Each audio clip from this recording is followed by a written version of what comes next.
Yo, what is good, guys? Welcome to the MMA Punch Portal. The UFC just dropped a ton of fight news, so I'm going to be talking about each and every single one of the fights. So first we got Rafael Fiziev stepping in for against Justin Gaethje for Dan Hooker. Then we got John Silva versus Bryce Mitchell, Khalil Rountree versus Jamal Hill, Mario Bautista versus Chito Vera, and then Jose Aldo versus Amin Zahabi.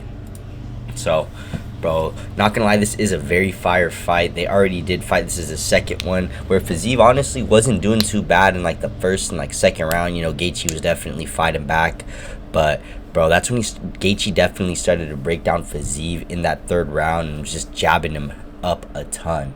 Fiziev is very, very like a great striker, super good Muay Thai, you know what I mean? But he starts off very strong, and as the rounds go on, he just gets more tired, so he does need to work on his cardio. And bro, he hasn't stepped in the octagon in like over a year. The last time was against Mateusz Gamrot, where he like completely blew out his knee. I think it was like September 2023, so it's around 500 days. It's been a long time, and this is definitely not an easy fight to come back to after an injury like that. Dan Hooker, bro, he had to pull out, bro. Just look at his hand, like that is super swollen. I think he like said he broke something in his hand while he was sparring, something like that. Very unfortunate, but it is what it is. But yeah, this is definitely going to be a really fire fight. There's a lot of crazy things, like a lot of crazy like fights that I was seeing like some of the fans make, like bro, Ilia Topuria Gaethje, which bro, that probably would never happen. Ilia Topuria, I don't see him as someone that would like step in on short notice, you know what I mean? And then there was a couple other options. Moicano said he would do it. John Silva said he would do it, which is kind of a reach. He is out of the rankings and whatnot. But bro, I think John Silva Gaethje would have been fire, bro. It would have been fireworks for however long it did last. And could you imagine if John Silva got a W out of that? That would be crazy. But yeah, Gaethje wasn't gonna try to take on a grappler. He was in his camp all just working and training for Dan Hooker, purely a striker who's not going to shoot any takedowns on him, you know what I mean? So that one was going to be a 5-rounder. This one is a 3-rounder. So, I would favor Gaethje more in a 5-rounder, but even in a 3-rounder, I got Gaethje, bro. Like I said, last time Rafael Fiziev fought was like September 2023, like over a year, blew out his knee against Gamrot, who he was whooping, so I don't know. And then Gamrot was calling for this fight, but like, bro, we don't really want to see Gamrot spamming takedowns against Gaethje. This is probably the fight to make, and Gene Silva would have been good, but he is unranked, and I understand why the UFC did it. Moving on, we got Gene the Lord Silva versus Bryce Mitchell, bro. I'm just gonna play this. RFA e depois a comemoração que eu não entendi muito bem. Este é o guerreiro Jean Lorde Assassino Silva! Alright, back to this. Bro, this is gonna be a banger. John Silva is a super good striker. He is one of the fighting nerds. I'm a super big fan of all of the fighting nerds, bro. They're one of the most entertaining gyms to watch fight, like people coming from their gym. Absolutely fire. Bro, but I'm not gonna lie, this matchup does worry me a bit. Bryce Mitchell did just come off a crazy KO over after Josh Emmett made him seize. And, John Silva is definitely not an easy matchup you want to come into after getting knocked out that badly. You know what I mean? Like, bro, the way he uppercutted Charles Jourdain, the way he cut up Drew Dober. And he had, like, 2 broken hands in that fight, the Drew Dober fight, just because he was hitting him so hard on the head. So, I don't know, bro. Like, it looks like he just, like, switched. And you'll see in his fight, he'll be messing around, like, clapping a lot, dapping them up, laughing, doing all this stuff. And then out of nowhere, he just like flips a switch and just goes pure animal mode, like pure animal mode, and just straight up KOs them. Like, it's pretty bad. But bro, this worries me because Bryce Mitchell is definitely a good grappler. You know what I mean? He's a good wrestler, has good jiu-jitsu. He took down Ilia Topuria a couple times. Bro, but this is why it worries me. Charles Jourdain went 3 for 7 on takedowns against John Silva and had 1 minute and almost 30 seconds of control time. So, it's like, if Charles Jourdain is taking you down, I don't know, bro. That Bryce Mitchell definitely worries me, Gene Silva did go on to get that nasty KO out of the clinch uppercut. And You know, it's a very dangerous matchup for Bryce Mitchell, but it's like, dude, if you got taken down 3 out of 7 times by Charles Jourdain, that definitely is a little bit concerning. But you know what I'm saying? I love the fighting nerds. It's gonna be a banger one. I'll have to go John Silva. I have to pick him, bro. Moving on. We got Khalil Rountree Jr. versus Jamal Hill. You know, mad props to Jamal Hill. You know, this guy's got some pretty big balls to be taking this. You know, this is on the UFC Fight Night. I'm not going to lie, this UFC Fight Night on April 6th in Kansas City is absolutely stacked. You know, this is a really fire fight night. But yeah, dude, Jamal Hill, this is a really bold, like, matchup to take. You know, he got his ass whooped by Yuri Prohaska. You know, he did pretty good in, like, the first round a bit. You know, was winning a little, had some moments in the second, whatever, but you know, ultimately he got KO'd in that fight. That was absolutely fireworks. I was actually there for that. That was a really good fight. But yeah, bro, I mean, his last 3 fights are crazy. So we got Alex Pereira, Yuri Prohaska, and then why can't I think of it, like, his last fight? What the hell? I don't know, whatever.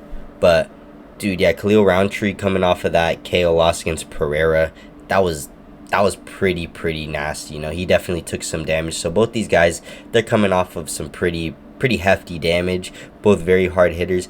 But you know, I think this is like, Jamal Hill could definitely win this. I feel like a lot of people are just thinking that Roundtree's gonna go out there and spark him.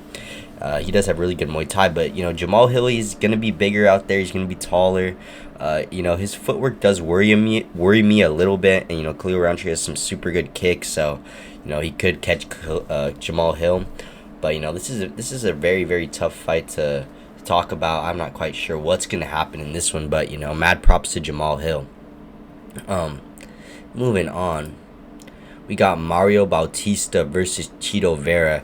You know, honestly, I wanted to see Mario Bautista versus Alex Pereira. Like, that would have been a really good matchup, I think. You know, would have been really good, and I would have definitely paid a lot of money to see that. But, you know, it is what it is. We got Chito Vera versus Mario Bautista. You know, Chito, I don't know, bro. Coming off that loss to Figgy and Sean O'Malley, like, Mario Bautista, he puts his foot on the gas pedal, and then like a 3-round fight, you know, Cheetah's like, he takes a little bit too much. Chito takes a little bit too much time, you know what I mean? Like, he's really technical striker, and he's trying to find that, like, KO shot, you know, like he did, pretty sure it was, like, Dominic Cruz, where he head kicked him, like, and I thought he was kind of losing that fight before he got that head kick KO, but yeah, he tends to start out a little bit slow, and, like, with someone that, like, Bautista, you know, he wasn't doing terrible against Jose Aldo on the feet, definitely was getting pieced up, and I don't think he won that fight, but, you know, it is what it is, held him up against the fence, like, bro, you could see all this, bro.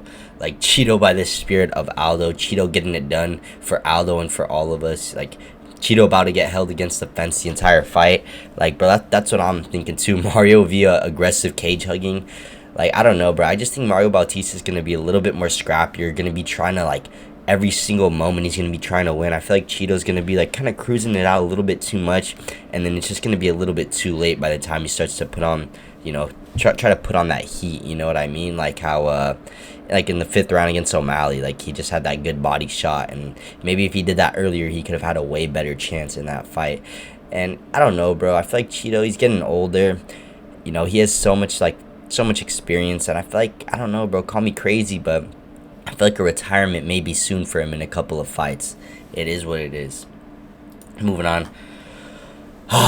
Bro. Jose Aldo Ayman Zahabi, bro. Like, I don't even know how to say his name. Ayman Zahabi. I mean, bro, if you guys watched that MMA Guru video about this, like, I would definitely watch that. It was a pretty funny one. And he's spitting facts. I'm not even gonna lie, bro. Like, bro, Jose Aldo, like, dude, he's such a legend of the sport. And then you're just feeding him killers after killers, bro. And it's like, he can make any fight fun. Like, you can make these big name matchup fights with him. Like, bro, I don't know, bro. It's so annoying. Like, you give him Jonathan Martinez, who was, like, pretty good at the time, you know what I mean? He was on a roll, and it was, like, Aldo's first fight kind of back in the UFC, so it was like, all right, whatever. Give him this up-and-comer for his first fight. You know, he got the W, fraud checked him.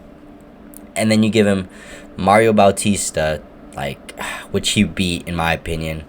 You know, if you're just trying to stall out the fight and you're not even really fighting, like, what's gonna happen. You know what I mean? Like as the fight goes on, like I don't know, bro. It's really annoying. And then, you know, Aldo in it. Like, let's look up Aldo's record right now, bro. He has such a good record, and it's like he made Merab look human in that fight, bro. Like he defended a lot of his takedowns, which, you know, I do know Merab isn't getting a ton of take. I mean, he did get Merab, but what the hell, bro? Oh my gosh. Of course, this doesn't want to load right now, bro. But yeah, he beat Chito, I'm pretty sure. Like, let me recall. Let's see. Yeah, so he took that L to Mario Bautista, which he really didn't, you know. Jonathan Martinez, W. This was when he was in boxing. So, you know, took a loss to Merab. But, bro, it's Merab. He's the current champ now. W against Rob Font. W against Pedro Munoz. W against Marlon Vera. Like, the last fights he really like. Peter Yan, Marlon Moraes. This one, Marlon Moraes was pretty good, you know what I mean? And then Volk, bro. Like come on, man. Give him some good fights, bro. Like, he's not going to be in the UFC much longer. You know what I mean? He's a legend of this sport. And, like, bro, like MMA Guru said, it's like, the reason that they made the Jones Stipe fight was because, you know, they're both two legends. You know, we just got to make that fight happen. You know, if we never made that fight, you know, the fans would have been so pissed at us. You know, heavyweight GOAT versus the GOAT of the game, light heavyweight GOAT. You know, we got to make, bro. Bro, the only reason you did that is because you want to give Jones a layup for a title defense. You know, you just kind of want to fabricate his career and make him seem like the Muhammad Ali of the UFC. You know what I mean? Like, they want to have the GOAT of MMA in their organization, obviously. But whatever, bro. They're not respecting Aldo. They say they respect their legends, but, like, bro, yeah, like, look at these comments. The disrespect. What the frick did Aldo do to deserve fighting 4 contenders?